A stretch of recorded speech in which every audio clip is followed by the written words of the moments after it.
বাগদা বিধানসভা উপনির্বাচনে মালিপোতা অঞ্চলের আন্দুলপোতায় তৃণমূল কংগ্রেসের প্রার্থী মধুপর্ণা ঠাকুরের সমর্থনে মানুষের বাড়ির ছাদে ছাদে বহু সমাগমে বক্তব্য রাখলেন পশ্চিমবঙ্গ সরকারের মুখ্য সচেতক নির্মল ঘোষ। সঙ্গে ছিলেন রতন ঘোষ, তরুণ ঘোষ, পরিতোষ সাহা, প্রেয়সী বিশ্বাস সহ বিভিন্ন নেতৃবৃন্দ। আপনারা এই খবর দেখছেন জনপ্রিয় পোর্টাল চ্যানেল সোশ্যাল মিডিয়া। আমাদের অগ্রবর্তী এখানে উপস্থিত আছে। নির্মলদা বলবেন, আমি বেশি সময় বলবো না, শুধু আপনাদের সাথে আরো পড়ে যাচ্ছে 10 তারিখে ভোট। ওই তো বলছিল, আমি শুনছিলাম এই ভোটটা কিন্তু বিধানসভা উপনির্বাচন। মধুপর্ণা ঠাকুর আমাদের প্রার্থী, আমাদের প্রতীক চূড়ান্ত। মায়েরা ভালো করে শুনুন, 4 নম্বরে ঘরে ওর নাম আছে মধুপর্ণা ঠাকুর, পাশে জোড়াপুরের প্রতীক, ঠিক ওখানে ভোটারটা টিপতে হবে। মালিপোতা অঞ্চলে আমি আশা করি আমাকে বেশি করে বোঝাবার বা বলার দরকার নেই। এই নির্বাচনে হয়তো আমরা কম লিড পেয়েছি, কিন্তু আমরা সব নির্বাচনে আমরা বেশি করে লিড পেয়ে থাকি এখান থেকে। কিন্তু আপনাদের কাছে যে কথাটা আমরা বলতে, আমরা কিন্তু বনগা, আমি নিজে বনগা ছিলাম।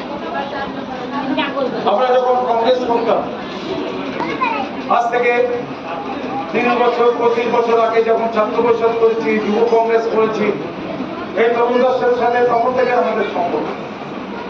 আমরা একটা কথা বলতাম যে বনগা মহকুমার মাটি কংগ্রেসের দুর্জয় থাকে। এরপরে যখন তৃণমূল কংগ্রেস বানানো হলো, একই অবস্থা, বনগা মহকুমার মাঠে তৃণমূল কংগ্রেসের দুর্জয় থাকে। বনগা বাগদা জায়গাটা, এখান থেকে যখন মিছিলে লোক যেত, সেই মিছিলে কলকাতায় যখন বড় মিছিল হতো বা জেলায় যখন বড় মিছিল হতো, বড় রাজনৈতিক কর্মকাণ্ড প্রোগ্রামপ্রাপ্ত কর্মসূচি থাকতো, তখন আমরা বনগা বাগদা গাইঘাটার লোক না গেলে সেখানে তারা মিছিল শুরু করতো। আমরা এইভাবে কাজ করে এসেছি। আপনাদের আশীর্বাদে, আপনাদের সহযোগিতায়, আপনাদের অনুপ্রেরণা, আপনাদের উৎসাহ, আপনাদের সহযোগিতায় আমাদের দল আজকে ক্ষমতায় এসেছেন। মমতা বন্দ্যোপাধ্যায় মুখ্যমন্ত্রী, তিনি প্রচুর কাজ করেছেন আপনাদের কারোর কাছে, বিশেষ করে মায়েদের কাছে, বোনেদের কাছে অজানা নয়। আজকে কন্যাশ্রী থেকে শুরু করে, রূপশ্রী থেকে শুরু করে, আজকে লক্ষ্মীর ভান্ডার, স্বাস্থ্যসাথী বলুন আর শিক্ষাসাথী বলুন, কোনো দিক থেকে বাংলার মানুষ আজকে বঞ্চিত হবে। আমরা কিছু কিছু জায়গায় আমরা কিছু কাজে হয়তো পিছিয়ে একটা দল রাতারাতি 25 বছর সিপিএম ক্ষমতায় ছিল, তারা কিছু করে যেতে পারে। আমরা 12 বছরের মধ্যে সব কাজ হয়ে যাবে, ম্যাজিকের মতো হতে পারে না। কাজ হচ্ছে, বড় রাস্তাঘাট, হাসপাতালের চিকিৎসা ব্যবস্থা, আপনাদের এই অঞ্চলে বহু রাস্তা হয়েছে, এই বাগদা ব্লকে বহু রাস্তা হয়েছে।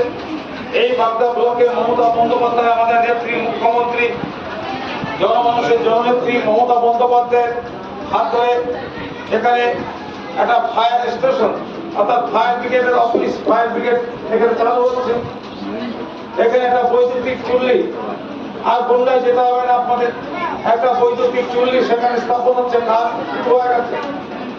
এখানে প্রায় 100 কোটি টাকার কাজ হচ্ছে। আমরা একটা কথা বলি, আমরা কাজের ক্ষেত্রে আমরা বৈষম্য করি। ওই যে আপনারা শুনে থাকবেন এবং আপনারা ভুক্তভোগী, যারা জব কার্ড হোল্ডার, যারা 100 দিনের কাজের সাথে যুক্ত, আপনারা তো কেন্দ্রীয় সরকার টাকা দিচ্ছে না, বারবার বঞ্চনার শিকার হচ্ছে আমাদের রাজ্য, পশ্চিমবঙ্গের শিকার হচ্ছে। যে সমস্ত রাস্তা এখনো হয়নি, যে রাস্তা দ্রুত পথে রাস্তার কাজ শুরু হয়েছে, 3 দিনের মধ্যে যা বাকি আছে টোটালটা কাজ হবে। প্রত্যেকের 3 দিনের মধ্যে অনগোয়িং প্রোগ্রাম। এটা নির্বাচন বিধিতে বাধা নেই, কাজ আগে টেন্ডার হয়ে গেছে, আরম্ভ হয়ে গেছে, এই কাজ কেউ বাধা দিতে পারে না, কাজ চলছে। আপনারা আছেন বলে আমরা আছি, আপনারা আছেন বলে আজকে নির্মল দল আছে, আপনারা আছেন বলে দল আছে, আপনারা আছেন বলে মমতা বন্দ্যোপাধ্যায় মুখ্যমন্ত্রী আছে। দেখুন, এবারে লোকসভা নির্বাচনের আগে হয়তো লোকসভা নির্বাচনে আমরা হেরে যেতে পারি, কিন্তু আপনারা বলুন তো, সবাই সারা ভারতবর্ষ সব সাংবাদিকরা তারা বিক্রি হয়ে গেছে, বলছে তৃণমূল কংগ্রেস 14-15টা বেশি আসন পাবে। মমতা বন্দ্যোপাধ্যায় বলছেন, অভিষেক বন্দ্যোপাধ্যায় বলছেন আমরা অন্তত 30টা আসন পাবো। আমরা পেয়েছি 29টা। আমরা কয়েকটি আসনে সিপিএম যদি ভোট বিক্রি করে না, দিয়ে দিবি। যদি বিজেপিকে না দিয়ে দিত, তাহলে কিন্তু আমরা এই 15 লোকসভাতেও জিততাম। ওদের গত 16 সালে নির্বাচনটা ভোটটা একটা অঙ্ক, ম্যাথমেটিক্স, কোথাও প্লাস হয় কোথাও মাইনাস হয়। 2019 সালে ওদের 1,40,000 ভোট ছিল সিপি এবং কংগ্রেস মিলিয়ে। এবার সিপিএম এর প্রার্থী বা বামফ্রন্টের প্রার্থী হয়নি, কংগ্রেস সেখানে মাত্র 65,000 ভোট পেয়েছে। তাহলে বাকি 35 আর 40, 75,000 ভোট গেল কোথায়? বিজেপি পেয়েছে। ওই ভোটটা যদি না পেত, তাহলে আমরা কত ভোটে জিততাম? আপনারা মতো করবেন। আমরা হারিনি, আমাদের হারটা একটা কৌশলের কাছে। সিপিএম এবং বিজেপি, তৃণমূল কংগ্রেস এই মুহূর্তে ক্ষমতা থেকে যাচ্ছে, তাহলে তৃণমূল কংগ্রেস রাজ্যে আছে। আমার লক্ষ্মীর ভান্ডারের মতো আরো যদি জনমুখী প্রকল্প যদি আমরা বাংলায় চালু করতে পারি, মমতা বন্দ্যোপাধ্যায়ের হাত ধরে পড়ে। সারা ভারতবর্ষের এতগুলি কেন্দ্রীয় রাজ্য আছে, এক কেন্দ্রীয় শাসিত অঞ্চল আছে, আর সমুদ্র হিমাচল, কাশ্মীর থেকে কন্যাকুমারিকা, আমরা কোথাও বলতে পারবো না যে পশ্চিমবাংলার মতো এত জনমুখী, এত কর্মসূচি, এত জনমুখী, এত প্রকল্প মমতা বন্দ্যোপাধ্যায় যা করেছেন তা অন্য কোনো রাজ্য করতে পারে। তাই মমতা বন্দ্যোপাধ্যায়ের সাথে থাকতে হবে।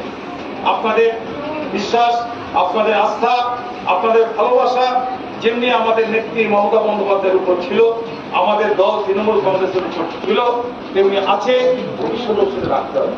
আপনাদের কাছে তাই আমি বক্তব্য দীর্ঘায়িত করব।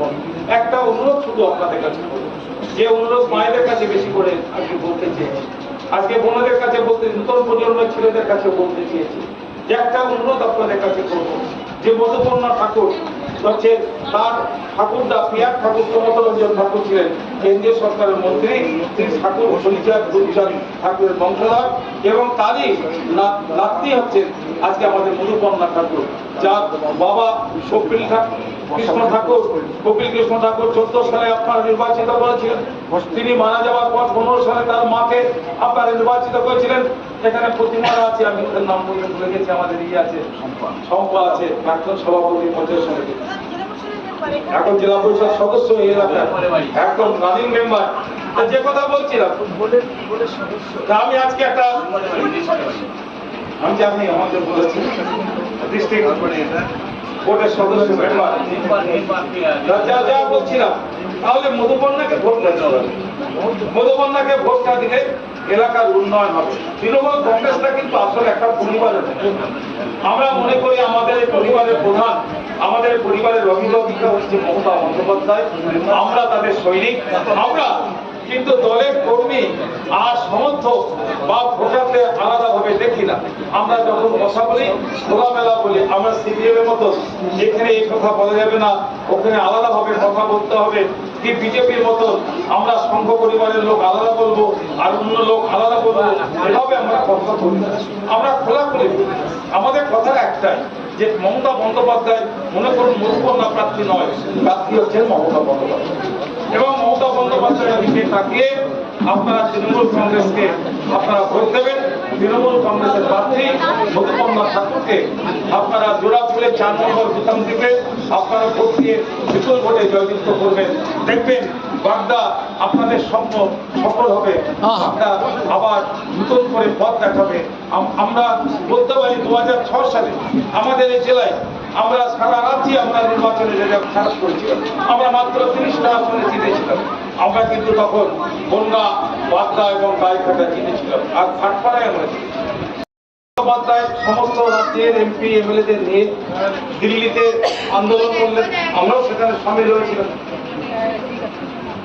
সেখানে কলকাতায় রাজভবনের সঙ্গে দীর্ঘদিন ধরে অবস্থান এবং আন্দোলন হল। ওরা তাও টাকা দিল, ওরা মন্ত্রীরা পালিয়ে যাচ্ছে দেখা করতে পারার নাম করে। আমাদের দল থেকে বলা হলো আমরা তো সময় 4টে আসনে জিতেছিলাম, তার মধ্যে বনগা, বাগদা, গাইঘাটা ছিল। সেই বাগদার সেই কৃত গৌরব, বাগদার সেই অহংকার, বাগদার সেই পুরনো সেই গৌরবকে আবার ফিরিয়ে আনতে হবে। আপনারা মধুপর্ণাকে ভোট দিন, দেখবেন উন্নয়নের কাজ আপনি হবে। কারণ মমতা বন্দ্যোপাধ্যায় তিনি হচ্ছেন আমাদের নেত্রী, তিনি শুধু মুখ্যমন্ত্রী নন, তিনি হচ্ছেন উন্নয়নের প্রতীক। মমতা বন্দ্যোপাধ্যায় যেখানে, উন্নয়ন সেখানে।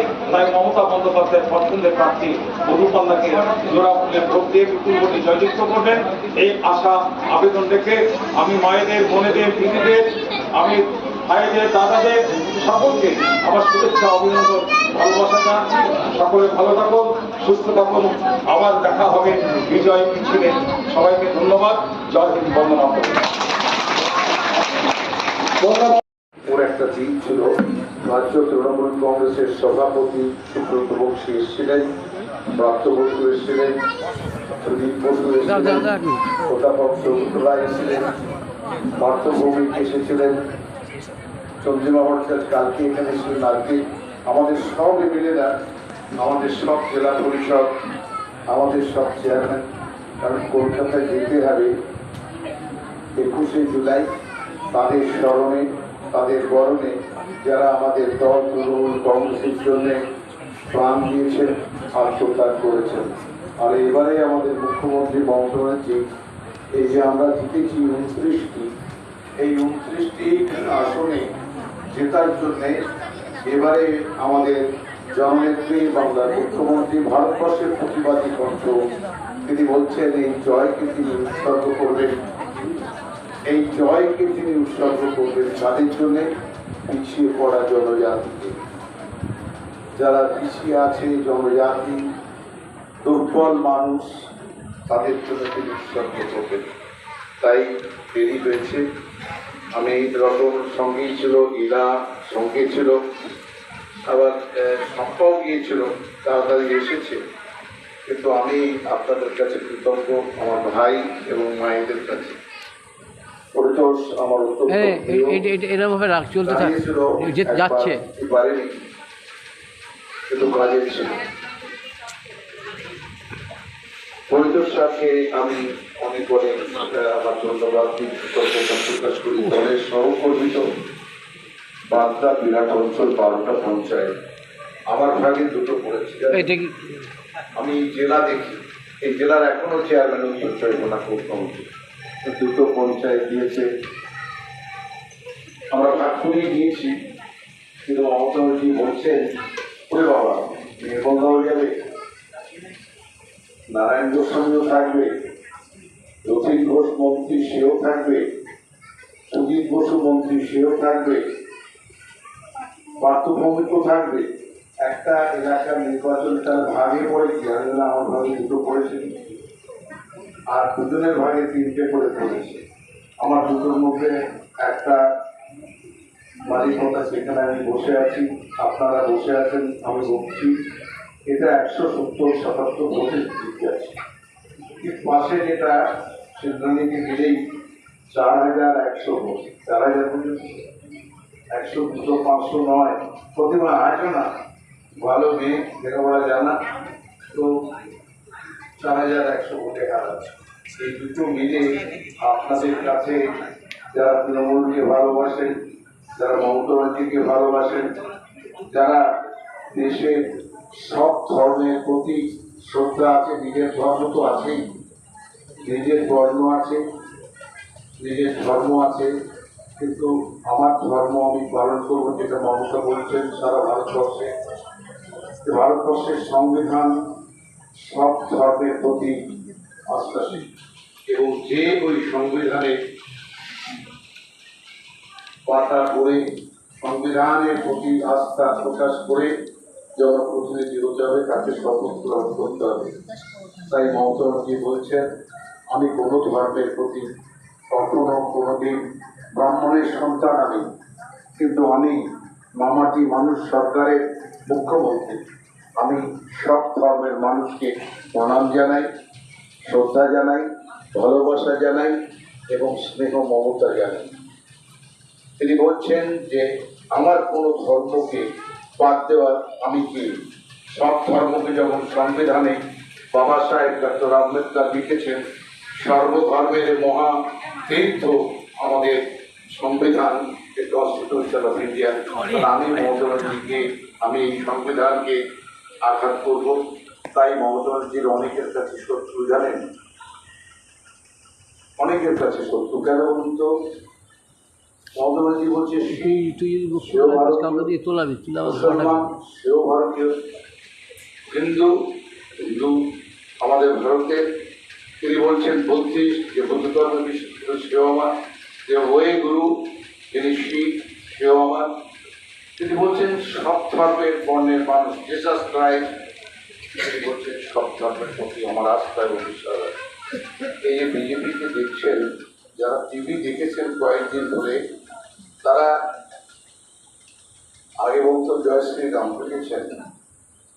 আমার মা বেশি লেখাপড়া জানতো না সেরে, কিন্তু সপ্তখণ্ড রামায়ণ আমাদের 5 ভাইকে বসিয়ে শুনবি তো শোন, আর রাতের খাবার।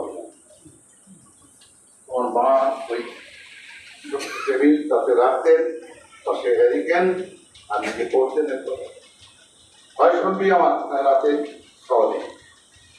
তো আমার যে ছোট চেয়ারম্যান ছিল পটিয়ালি, সে মা পড়ছে বন্ধ। এখন বিজেপি দেখছে ভগবান রামচন্দ্রের এখানে বিলুপ হয়ে চলে প্রতি। আপনারা শুনেছেন, দেখেছেন কত হাজার মানুষ, প্রায় 1 লক্ষ মানুষকে বেঘর করেছে। বাড়ি ঘর রাস্তা জমি জায়গা ভেঙে বুলডোজার দিয়ে ভেঙে ফেলেছে। মন্দির তৈরি হচ্ছে, শঙ্করাচার্য যারা আমার হিন্দু ধর্মের পীঠ, 4টে পীঠ, তারা বলছে মন্দিরটা তৈরি হয়ে যায় ভগবানের গায়ে, যাতে আলো বাতাস ঠিক মতো লাগে, ভগবান তখন প্রতিষ্ঠা করবেন। দেখলেন তো শঙ্করাচার্য আমাদের গুরু, হিন্দু ধর্মের যারা মহান্ত, যারা শঙ্করাচার্য, তারা বলেছিলেন। তাই শঙ্করাচার্য বলছেন পরে যে আমার কথা শোনেনি তো পাপ ধরেছে।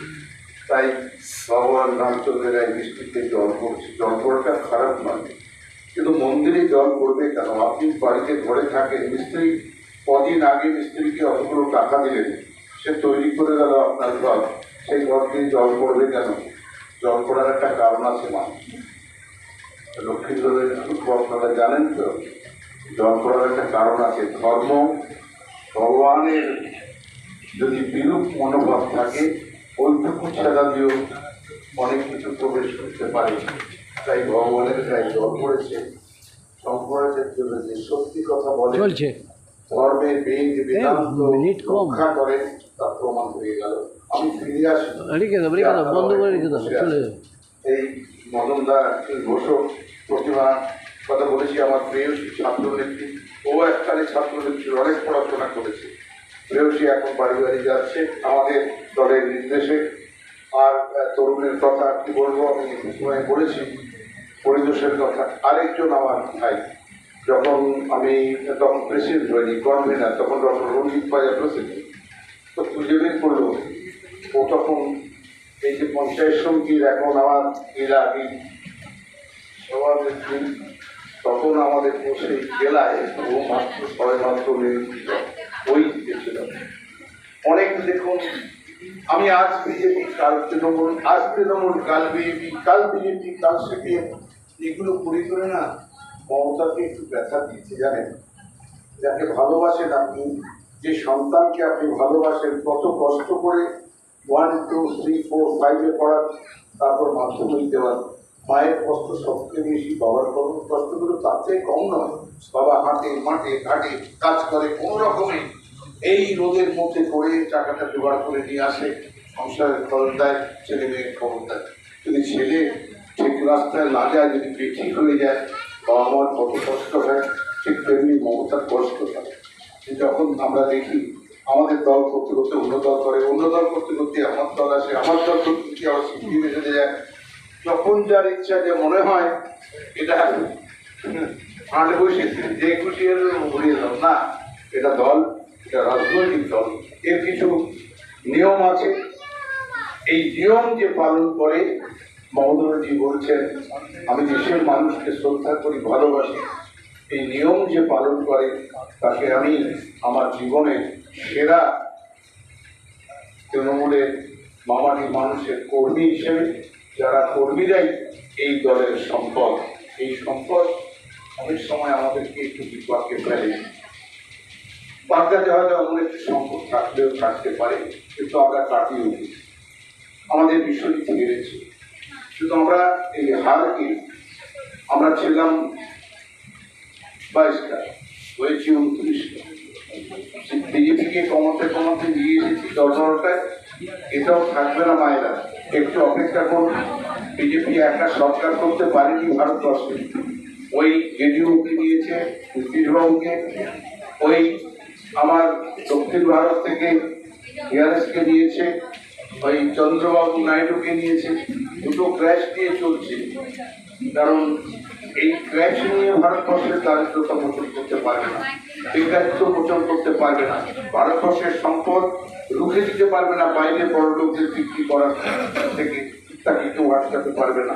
যদি আটকাতে পারে, মমতা এবং ইন্ডিয়া জোট থেকে আটকাতে পারবে। বিশ্বাস করুন, সেই দিন বেশি দূরে নয়। এই সংগ্রামই আমাদের শুরু হয়েছে। এই সংগ্রামে আমি মালিকপত অঞ্চলের আমার অনেক প্রধানের সঙ্গে আমার অনেক সভ্যতা আছে, রাগারাগি আছে, গালাগালি, কিন্তু দেহব্রত আমার খুব ভালো লেগেছে। কেন জানেন তো, আমারও 5 ছেলে মেয়ের বাবা, 2 মেয়ের 2 ছেলে। বড় ছেলে কি প্রিন্সিপাল বলে কলেজের প্রিন্সিপাল। তখন মনে হয় বড় ছেলে, তারপর ছোট ছেলে, তারপর মেজর ছেলে। খুব ভালো লাগে, কথা শুনে যা বুঝি সেটা করে দেয়। ওকে বললাম প্রধান, যে রাস্তাগুলো কি পড়বে সেই নামগুলো আমাদের কাছে। প্রধান কি করে কষ্ট দিয়ে গেছো, কিন্তু দেখলাম কাজের নৈপুণ্যতা আছে, ও সুন্দর করে গাইড করে আমি আবার আমার নারায়ণ আছে, তাকে পাঠিয়ে নারায়ণ পরদিন চলে এলো, এই করতে শুরু করেছে। এবং রাস্তা নিয়ে আপনাদের অভিযোগ থাকবে না, এটাই বলতে পারি। আমাদের মুশকিল হচ্ছে গঙ্গা মহকুমাতে আমাদের কোনো প্রতিনিধি নেই, জানেন।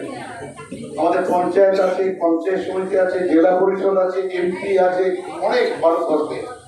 আমাদের গঙ্গা মহকুমাতে আমাদের কোনো প্রতিনিধি নেই। মমতা কার হাতটা ধরবে, কাকে ধরে বলবে যে মারে বল, গঙ্গায় কত মা আমার লক্ষ্মীর ভান্ডার পাইনি, কত আমার বৃদ্ধ পিতৃতুল্য বড় ভাইয়ের মতো তারা কি বলে বৃদ্ধ ভাতা পাইনি। কাকে দিয়ে বলবো যে স্বাস্থ্যসাথী কোন মায়েরা পায়নি, কাকে নিয়ে বলবো কন্যাশ্রী কারা পায়নি, কোন মাকে সামনে নিয়ে আসবে। একজন তো আমাকে দেবে যে কোন হাসপাতালটা হয়নি, কোন রাস্তাটা হয়নি বলবে। আমি আপনাদের কাছে এসেছি ভুগতে দিতে নয়। আপনারা নিজ গুণে অনেক বলছিল, এইমাত্র রতন বলবে এই বিনাপানি ঠাকুর আমার বাড়ি পানিহাটিতে, জানেন তো, বৈষ্ণবদের পীঠস্থান ওটা। মহাপ্রভু চৈতন্যদেব 508 বছর আগে ওখানে এসেছিলেন। ওখান থেকে দণ্ড মহোৎসব করে, চুলের মেলা করে বিশ্ব ভ্রমণে বেরিয়েছিলেন। আমার সেখানে বাড়ি, সেখানে এমএলএ, ছাড়া থেকেও পারে না মানুষ। যার সঙ্গে ভগবান মহাপ্রভু চৈতন্য থাকে তাকে কিছু কখনো হারাতে পারে, এই বিশ্বাস আমার আছে।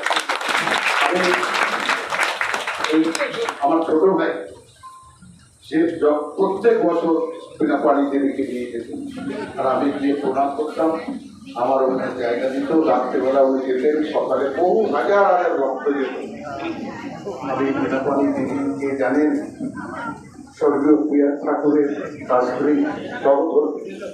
প্রিয়া ঠাকুরকে ভারতবর্ষের জনজাতি যারা পিছিয়ে পড়া, দমসূত্র, schedule caste, schedule tribe, OBC, পিছিয়ে পড়া জনজাতি যারা উপর বাংলা থেকে এসেছে, তাদের প্রত্যেকের জন্য বিধান রায়ের কাছে গিয়েছিলেন। ডক্টর বিধান চন্দ্র রায় প্রাতঃস্মরণীয় কংগ্রেসের মুখ্যমন্ত্রী ছিলেন, প্রথম মুখ্যমন্ত্রী। তিনি বললেন, ও ঠাকুর, তুমি আমার সঙ্গে প্রধানমন্ত্রীর কাছে চলো। তিনি পণ্ডিত জওহরলাল নেহরুর কাছে প্রমথনাথ ঠাকুর স্বর্গীয় প্রিয়া ঠাকুরকে নিয়ে গেছিলেন। তারপরে ইতিহাস আপনারা জানেন, তিনি ভারতবর্ষে ক্যাবিনেটে ছিলেন। তখন তিনি যে সংগ্রাম, এই সংগ্রামকে মাথায় তুলেই পরবর্তীকালে মমতা করেছি বলছেন এমন মা পাওয়া যায়, বলছেন সে উত্তর বাংলা থেকে আসুন আর যেখান থেকে আসুন, বাঙালিকে ভারতবর্ষ থেকে, পশ্চিমবাংলা থেকে বের করে দেওয়ার কোনো ক্ষমতা নেই, কোনো সরকার পারবে না। আমি যতক্ষণ বেঁচে আছি আমার মৃতদেহের উপর দিয়ে বাঙালিকে ভারতবর্ষের বাইরে পাঠাতে হবে। উনি এনআরসি করো, সিএ করো, আমার মৃতদেহের উপর দিয়ে বাঙালিকে বের করতে হবে। এমন মুখ্যমন্ত্রী আমারও এই আগস্টে 75 হবে, বুঝলেন মায়ের না, এই আগস্টে 75 হবে, বুঝেছো? তাই 3 বছর ছোট আর তো কোনো তাহলে এমন মুখ্যমন্ত্রী, এমন মন্ত্রী সম বোন যখন বড় হয়, জানেন মেয়ে বড় হলে মা হয়, বোন যখন বড় হয় মায়ের মতোই হয়। আমরা আমাদের বোন দাদা বলে, কিন্তু মনে করি মাতৃ সম, যে মায়ের দায়িত্ব যে পালন করে সেই তো মাতৃ সম। তাই মমতার হাতে যদি মধুপর্ণাকে আপনারা তুলে দেন, আমার সকলের হয়ে, এই যে এখানে যারা রয়েছে সবার হয়ে আপনাদের কাছে আমার বিনোদন।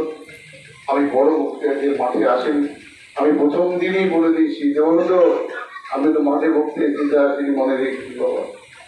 মাঠের বক্তৃতা একরকম, প্রথম দেবো না প্রথম, দুজনে আমরা মাঠে বক্তৃতা দেবো না, বুথে দেব, বাড়ি গিয়ে দেব, সকলকে এক জায়গায় করে পঞ্চায়েতে গিয়ে দেবো।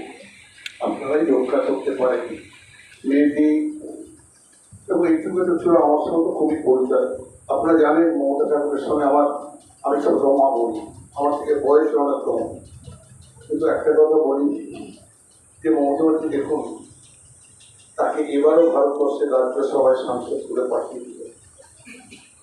মমতা জানে যে কাকে কখন কিভাবে ক্ষমতার শিখরে দিতে হবে, যাতে তার আলো, তার সেবা সে ওই জনজাতি, গরিব মানুষ, পিছিয়ে পড়া মানুষ, জনজাতি তাদের আলোকিত করতে পারে। এই মমতা ঠাকুরকে ওপরে দিয়েছে। আর সেই প্রিয়া ঠাকুর এবং তার ছেলে কপিল কৃষ্ণ ঠাকুর, আপনারা সব জানেন, তাকে জয়ী করেছেন এখান থেকে। তারপর